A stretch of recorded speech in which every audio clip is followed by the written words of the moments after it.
하나님 아버지를 내가 믿사오며 그 외아들 우리 주 예수 그리스도를 믿사오니 이는 성령으로 잉태하사 동정녀 마리아에게 나시고 본디오 빌라도에게 고난을 받으사 십자가에 못 박혀 죽으시고 장사한 지 사흘 만에 죽은 자 가운데서 다시 살아나시며 하늘에 오르사 전능하신 하나님 우편에 앉아 계시다가 저리로서 산 자와 죽은 자를 심판하러 오시리라. 성령을 믿사오며 거룩한 공예와 성도가 서로 교통하는 것과 죄를 사하여 주시는 것과 몸이 다시 사는 것과 영원히 사는 것을 믿사옵나이다. 아멘. 다 함께 찬송가 285장을 부르시겠습니다.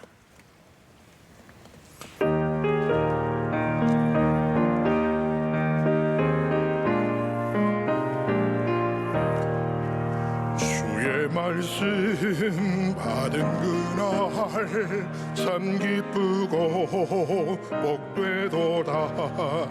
이 기쁜 마음 못 이겨서 온 세상에 전하노라.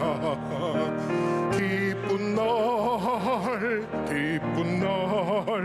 주 나의 죄 다 씻은 날 늘 깨어서 기도하고 늘 기쁘게 살아가리.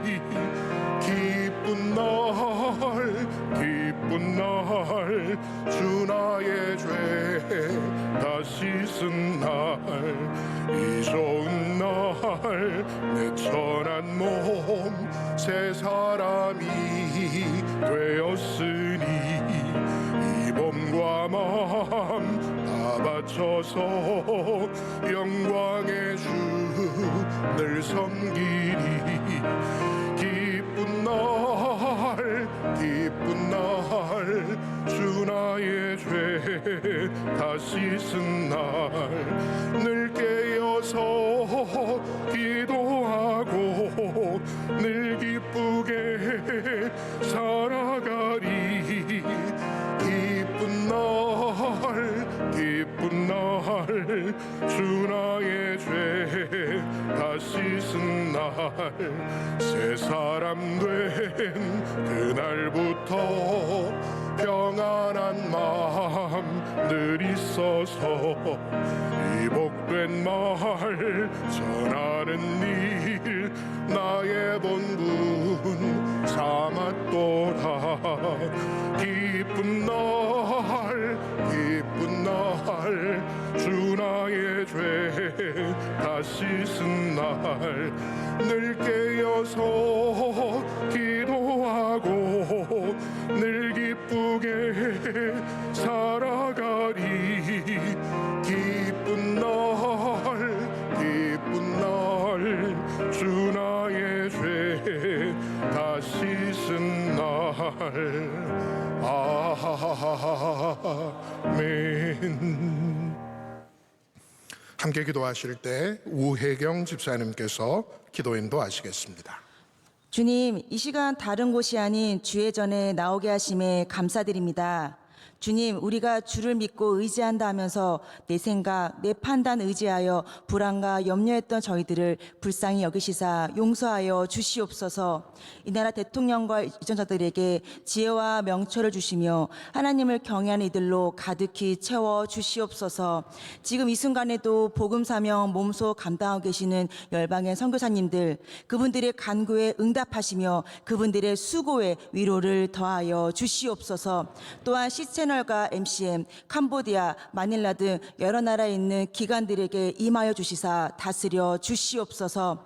명성교회를 긍휼히 여기시사 오직 주의 이름만 의지하는 주의 성전 되게 하여 주시옵소서. 아픈 한우들에게도 주님 이 시간 임하시사 세상이 줄 수 없는 평안으로 어려운 시간들 능히 잘 이겨내어 승리케 하시며 치유하여 주시고 보호하여 주시옵소서. 담임 목사님 사역에 주의 능력 감당하게 하시며 말씀과 기도에 주의 얼굴빛 비추어 주시옵소서. 원로 목사님 비전 선교 사역 가운데 함께 하시고 그 발걸음 동행하여 주시옵소서.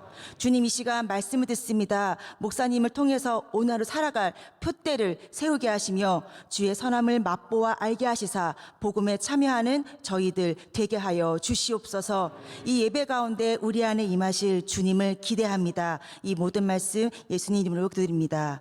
아멘. 오늘 새벽 우리에게 주시는 하나님의 말씀은 구약 성경 요나서 1장 1절로 6절 말씀입니다.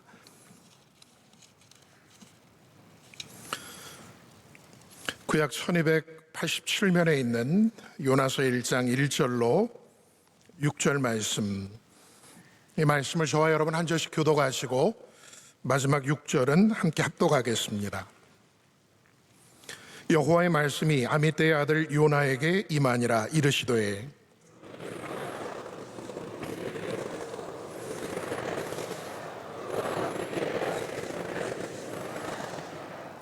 그러나 요나가 여호와의 얼굴을 피하려고 일어나 다시스로 도망하려 하여 욥바로 내려갔더니 마침 다시스로 가는 배를 만난지라. 여호와의 얼굴을 피하여 그들과 함께 다시스로 가려고 배삭을 주고 배에 올랐더라.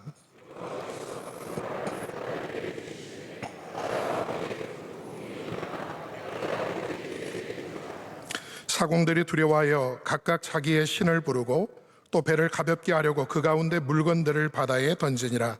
그러나 요나는 배 밑층에 내려가서 누워 깊이 잠이 든지라. 선장이 그에게 가서 이르되 자는 자여 어찌함이냐. 일어나서 네 하나님께 구하라. 혹시 하나님이 우리를 생각하사 망하지 아니하게 하시리라 하니라. 아멘. 연초부터 많은 사역 감당하고 계시는 담임 목사님 또 원로 목사님 위해서 늘 힘써 기도해 주시기를 부탁드립니다.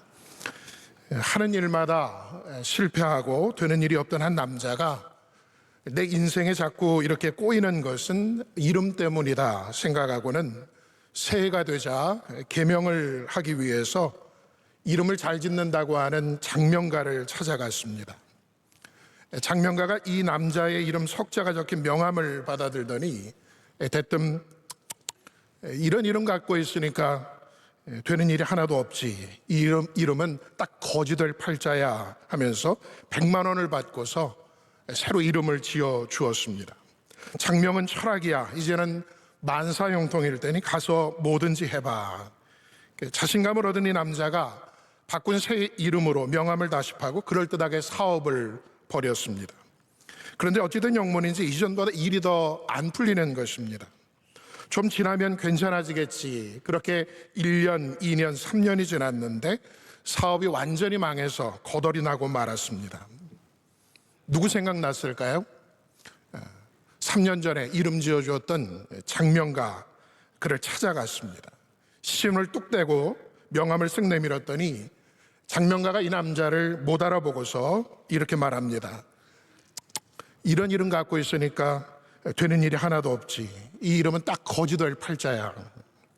그래서 화가 난 남자가 멱살을 붙잡고 말합니다. 야 이놈아, 이 이름이 바로 네가 3년 전에 100만 원 받고 지어준 이름이다. 그런데 이름 갖고 사업 벌였다가 쫄딱 망했다. 흠씬 두들겨 패고 나오는데 뒤에서 장명가가 그러더랍니다. 여보시오, 사람은 이름이 중요한 게 아니고 이름값을 하며 사는 것이 중요한 거라고. 오늘 본문에 나오는 선지자 요나는 그 이름의 뜻이 비둘기입니다. 노아 홍수 때 입에 감람나무 잎사귀를 물고 다시 방주로 돌아와서 이제 차 있던 물이 다 빠졌다, 그 소식을 알려주었던 새가 바로 비둘기죠. 그때부터 비둘기 하면 소식을 전해주는 메신저의 상징이 되었습니다. 그야말로 하나님께서 주시는 말씀을 받아서 그대로 전달하는 선지자에게 요나라는 이 이름은 딱 들어맞는 이름이 아닙니까? 하지만 요나서에 등장하는 요나의 모습은 비둘기보다는 까치에 훨씬 더 가깝습니다. 까치는 자고로 까치까치 설날은 어저께고요, 우리 설날은 오늘이래요 하는 설날 노래에도 등장하고, 또 까치가 울면 반가운 손님이 온다는 말이 있을 정도로 우리에게는 매우 친숙한 새입니다. 그런데 여러분, 까치 울음소리 들어보셨습니까? 그 소리는 종달새 소리처럼 맑고 아름다운 소리가 아니라 고음에 찢어지는 파열음입니다.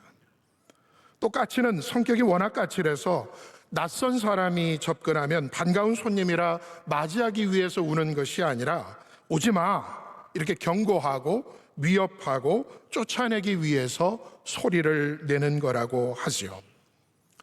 요나의 모습은 마치 까치 중에서도 사춘기에 접어든 까칠한 까치, 까춘기 요나와 같습니다. 왜 비둘기 요나가 까춘기 요나가 되었습니까? 요나에게 전달하라고 임한 하나님의 말씀, 메시지가 자기 생각과는 너무나 달랐고 또 마음에 들지 않았기 때문입니다. 그 메시지는 어떤 메시지였습니까? 본문 2절 말씀입니다. 너는 일어나 저 큰 성읍 니느웨로 가서 그것을 향하여 외치라. 그 악독이 내 앞에 상달되었음이니라. 니느웨는 당시 강대국 아수르의 수도였으며 지금의 이라크 북부 모술 지역입니다. 아수르는 계속해서 이스라엘뿐만 아니라 주변국들을 위협해 왔던 나라입니다. 니느웨의 전병사는 주민은 병사화되어 있었고 잔인하기로는 둘째가라면 서로 할 정도로 정복지 주민들의 머리를 잘라서 그것으로 피라미드를 쌓았던 사람들, 그들이 바로 니느웨 사람들입니다. 하나님께서 허락하신 통찰력으로 미래를 내다보았던 선지자 요나는 더 큰 충격에 빠집니다. 왜냐하면 바로 북이스라엘이 불과 40년이 채 못 되어서 아수르에 의해 멸망당하게 될 것을 보았기 때문입니다. 차라리 이번 기회에 아주 니느웨가 멸망하고 없어졌으면 좋겠다는 것이 요나의 솔직한 심정이었습니다. 그런데 하나님은 요나에게 니느웨로 가서 외침으로 저들을 구원하라고 말씀하시는 것입니다. 왜 하나님께서 요나에게 이런 명령을 내리셨을까요? 그 니느웨 성에도 복음을 듣고 구원받아야 할 12만여 명의 영혼들이 있었기 때문입니다. 올해 하나님께서 담임 목사님을 통해서 우리 교회에 주신 표어가 복음에 참여하는 교회입니다. 이 표어를 성도된 우리 각 개인에게 적용해 본다면 성도는 어떤 사람일까요? 복음에 참여하는 자가 성도입니다. 한 공동체에서 어떤 일을 추진할 때는 그 안에 크게 세 부류의 사람이 있는 것 같습니다. 긍정적인 마인드로 발벗고 나서서 동참하는 적극 동참형이 있고, 팔짱을 끼고서 일이 어떻게 진행되나 지켜보거나 아니면 별 관심이 없는 수수방관형이 있고, 아예 그 일과 어떻게든 엮이기 싫어서 연락을 끊고 멀리 숨어버리는 회피은둔형이 있습니다. 여러분은 어떤 유형이십니까? 저는 그 일을 놓고 기도하면서 신중히 생각하지만 한 번 참여하기로 결정하면 그 다음부터는 뒤를 돌아보지 아니하고 그대로 직진하는 스타일입니다. 중국 사마천이 쓴 사기에 이런 유명한 말이 나옵니다. 남자는 자기를 알아주는 사람을 위해 목숨을 바치고 여자는 자기를 사랑해주는 사람을 위해 화장한다. 나를 알아주는 사람을 위해 목숨을 바치고 나를 사랑해주는 사람을 위해 화장을 한다는데, 죄로 인해 죽을 수밖에 없던 나를 구원하시기 위해 하늘 보좌를 버리시고 이 땅에 오셔서 십자가에 달려 죽으신 예수 그리스도와 그 구원의 복음을 위해 우리는 무엇을 얼마나 바치고 있습니까? 여러분은 복음에 참여한다는 것을 어느 정도의 수준으로 이해하고 또 올해 행동으로 옮기려 하십니까? 사도 바울은 빌립보서 1장 12절에서 빌립보 교회 성도들에게 이렇게 편지합니다. 형제들아, 내가 당한 일이 도리어 복음 전파의 진전이 된 줄을 너희가 알기를 원하노라. 여기서 바울이 당한 일이라는 것은 복음을 전하고 영혼을 구원하기 위하여 매이고 갇힌 것을 가리킵니다. 그러면서 바울은 다시 빌립보서 1장 29, 30절에서 권면합니다. 그리스도를 위하여 너희에게 은혜를 주신 것은 다만 그를 믿을 뿐 아니라 또한 그를 위하여 고난도 받게 하려 하심이라. 너희에게도 그와 같은 싸움이 있으니 너희가 내 안에서 본 바요 이제도 내 안에서 듣는 바니라. 복음에 참여한다는 것은 단지 복음 안에 있는 달달한 은혜만 누리는 것이 아니라 복음을 위하여 쓰디쓴 고난도 감수해야 한다는 뜻입니다. 지난주일 담임 목사님께서 맛에 관한 말씀을 하셨는데, 하나님께서 우리에게 주시는 말씀의 맛은 단맛만 있는 것이 아니라 때로는 그 말씀을 쉽게 삼키기 힘든 떫고 쓴맛도 있습니다. 오늘 본문에도 요나가 어느 정도로 하나님 주신 말씀을 싫어했는가 하면 3절에 여호와의 얼굴을 피했다라는 표현이 2번이나 반복되는 것만 보아도 알 수 있습니다. 그런데 여러분, 하나님의 얼굴, 낯을 피했다라는 이 표현이 성경에서 제일 처음 나온 곳이 어디입니까? 아담과 하와가 하나님께서 금하신 선악과를 따먹는 죄를 저질렀을 때 하나님의 낯을 피하여 저들이 동산나무 사이에 숨었었다고 성경은 증거합니다. 그러나 인간이 이처럼 빛 대신 하나님의 얼굴을 피하면 어떻게 되겠습니까? 더더욱 죄와 근심, 두려움과 사망의 그림자가 짙게 드리울 수밖에 없는 것입니다. 모든 인생의 해결책은 하나님의 얼굴을 피하는 것이 아니라 하나님의 얼굴을 구하는 데 있는 줄 믿습니다. 그래서 성경은 시편 105편 4절에서 말씀합니다. 여호와와 그의 능력을 구할지어다, 그의 얼굴을 항상 구할지어다. 하나님의 얼굴을 언제 구하라고요? 다급할 때만, 위급할 때만? 아니요, 항상 구할 것을 우리에게 말씀합니다. 오늘도 새벽을 깨우며 하나님의 얼굴을 구하는 성도 여러분의 얼굴에서 모든 수심의 그림자가 사라지고 주의 얼굴빛 안에서 다니는 기쁨이 충만하기를 축복합니다. 요나에게 임한 하나님의 말씀은 3가지 명령으로 되어 있습니다. 일어나라, 가라, 외치라. 하나님의 명령에 요나가 일어나긴 일어났습니다. 그러나 일어난 목적은 다른 데 있었지요.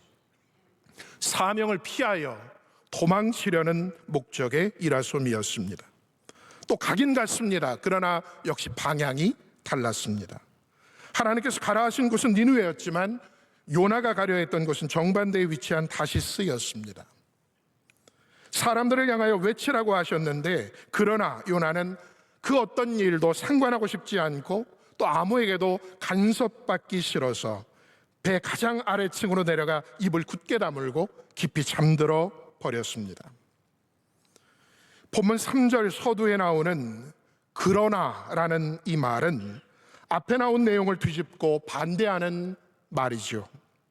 일명 토를 단다고 해서 토다라 접속사, 그리는 못하오 접속사입니다. 성경에서 그러나는 항상 인간이 하나님의 뜻을 거스를 때, 반역할 때 사용된 말입니다.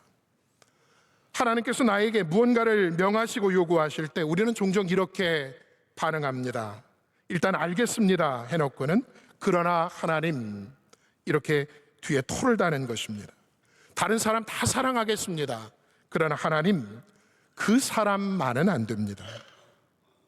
주님 원하시면 어디든지 가겠습니다. 그러나 하나님, 그곳만은 안 됩니다. 모든 일 다 감수하겠습니다. 그러나 하나님, 그 일만큼은 안 됩니다. 주님께 모든 것 다 드립니다. 그러나 하나님, 그것만큼은 안 됩니다. 그러면서 우리는 이것을 조건부 순종이라고 그럴싸하게 포장합니다. 여러분, 그런데 만일 순종에 조건이 붙는다면 그 순간부터 그것은 이미 순종이 아닌 것입니다. 그러나는 성도에게 있어 유혹의 시작입니다. 그러나는 불순종의 시작입니다. 그러나는 불행의 시작입니다. 그러나는 비극의 시작입니다. 사랑하는 성도 여러분, 하나님의 말씀을 받았을 때 그러나가 끼어들어올 틈을 주지 마십시오. 내 생각과 마음대로 복음을 재단하거나 취사 선택하지 마십시오. 우리가 말씀을 받은 그대로 순종할 때에만 복음에 담긴 진정한 생명과 능력, 복음을 통한 하나님의 놀라운 구원 역사와 축복을 뚜렷이 체험하게 될 줄로 믿습니다. 본문 3절에 보면 요나는 하나님의 말씀에 토를 달고 하나님의 얼굴을 피해 다시스로 도망하려고 항구가 있는 욥바로 내려갔는데 그의 내려감은 여기서 멈추지 않았습니다. 5절에 보면 배 맨 밑층으로 내려갑니다. 이쯤 되면 이미 요나는 비둘기도 아니고 까칠한 까치도 아니라 어둠 속 동굴을 찾아 들어가는 박쥐가 된 것입니다. 그런데 여기서도 멈추지 않지요. 다시 어디까지 내려갑니까? 17절에 큰 물고기 뱃속까지 내려갑니다. 세계에서 가장 깊은 곳은 북태평양 마리아나 해구이고 그 해구에서도 가장 깊은 지점이 비티아즈 해연이라는 곳인데 그 깊이가 무려 11,034m라고 합니다. 하지만 여러분, 하나님을 등진 영혼이 과연 어디까지 떨어질 것 같습니까?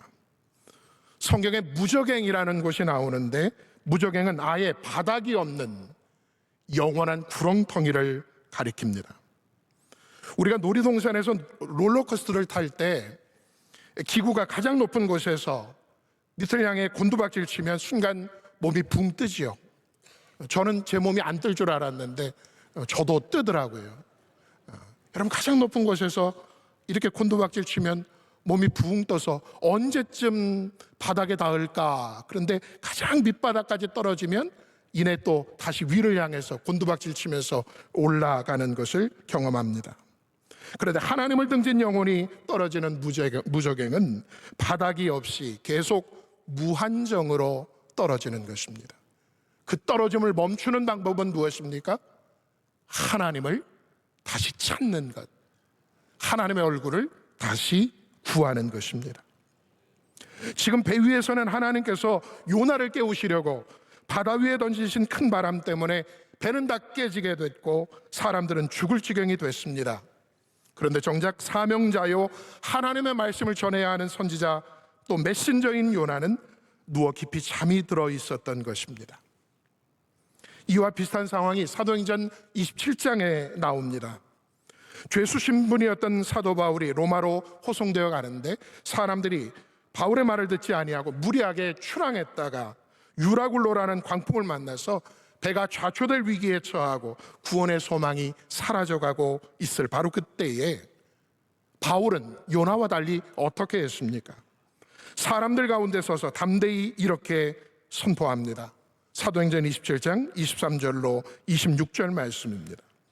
내가 속한 바 곧 내가 섬기는 하나님의 사자가 어젯밤에 내 곁에 서서 말하되 바울아 두려워하지 말라.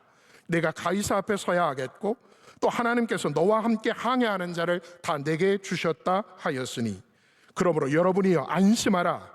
나는 내게 말씀하신 그대로 되리라고 하나님을 믿노라. 그런즉 우리가 반드시 한 섬에 걸리리라. 바울을 통해 전달된 그 복음을 전해들은 사람들은 안심하여 음식을 먹었고 결국 276명 전부가 건짐을 받을 수 있었습니다. 여러분, 이것이 잠들어 있는 메신저와 깨어 있는 메신저의 차이입니다. 전에 담임 목사님께서 깨어 있으라는 것은 잠자지 말라는 것이 아니라 중요하고 긴박한 순간에 깨어 있어야 하는 것이라고 말씀하셨습니다. 그런데 하나님께 사명을 받은 요나는 깨어 있어야 하는 그 순간에 깊이 잠들어 있었던 것입니다. 짐 그레함 목사님이 쓰신 잠자는 거인을 깨운다라는 책이 있습니다. 이 책에서 저자는 사명을 망각한 채 살아가는 성도들을 거인에 비유합니다. 무서울 것 없는, 필적할 적수가 없는 엄청난 대단한 거인입니다. 그런데 아이러니하게도 그 앞에 잠자는 이라는 수식어가 붙어 있습니다. 분명 엄청난 능력과 사명을 가진 거인인데 아무런 능력을 행하지도 못한 채 잠들어 있는 성도들이 교회 안에 너무나 많이 있다는 것입니다. 부활하신 주님께서 제자들에게 나타나셔서 저들에게 복음 전파의 사명을 주시며 마가복음 16장 15절로 18절에서 이렇게 말씀하셨습니다. 너희는 온 천하에 다니며 만민에게 복음을 전파하라. 믿고 세례를 받는 사람은 구원을 얻을 것이요 믿지 않는 사람은 정죄를 받으리라. 믿는 자들에게는 이런 표적이 따르리니 곧 그들이 내 이름으로 귀신을 쫓아내며 새 방언을 말하며 뱀을 집어 올리며 무슨 독을 마실지라도 해를 받지 아니하리니